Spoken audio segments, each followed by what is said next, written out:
Ashama boleewwan akkam nagaa jirtu kan ala jirtanuuf kan biyyaa hundumtuu akkan isin jaallu yoona quba qabdu jaalala boleessaa maalittan qixxeessaa tokko lama jedhee lakkoofsaan tarreessa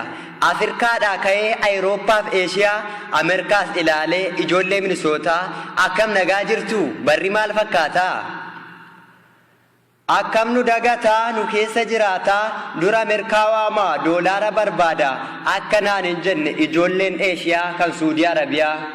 isin hin daganne yaa ijoollee Jiddaa sabboontonni Makkaa boryoomiyyaa hojjedheen qarshii 7 dhufee ija keessan arga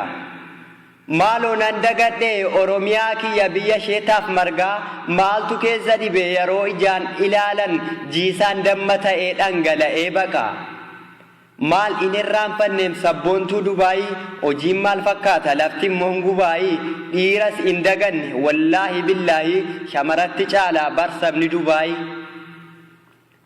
Kuwatariif Kuweetiin akkam nagaa jirtu qarshii hin murtu moo harkumaan hojjattu eessumaa fuutanii utuu waggaan ga'in konkolaataa bittu hoo maaloo nan dagadhe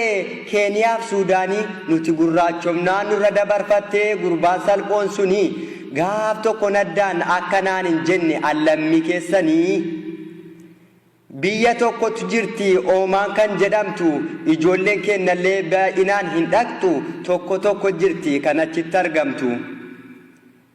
kanneen hin yaadanne yeroo biraan dhufaa maaliif nu dagate mucaan adurreen sun lootuun akka bofaa akkanaan hin jenne owwallaalee kufaa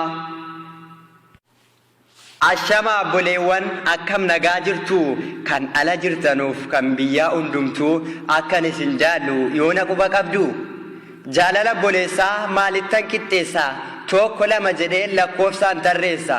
Afrikaadhaa ka'ee Awurooppaaf Eeshiyaa Ameerikaas ilaalee ijoollee Minisootaa akkam nagaa jirtu barri maal fakkaata akkam nu dagataa nu keessa jiraataa dura Ameerikaawaa doolaara barbaada akkanaan hin jenne ijoolleen Eeshiyaa kan Suudii Arabiyaa isin hin daganne yaa ijoollee Jiddaa sabboontonni Makkaa boryoomiyyaa hojjedheen qarshii 7 dhufee ija keessan arga maaloo nan dagadhe Oromiyaa kiyya biyya sheetaaf margaa maaltu keessa dhibe yeroo ijaan ilaalan jiisaan damma ta'ee dhangala'ee baqa maal inirraanfanneem sabboontuu Dubaayii hojiin maal fakkaata lafti immoo Gubaayii dhiiras hin daganne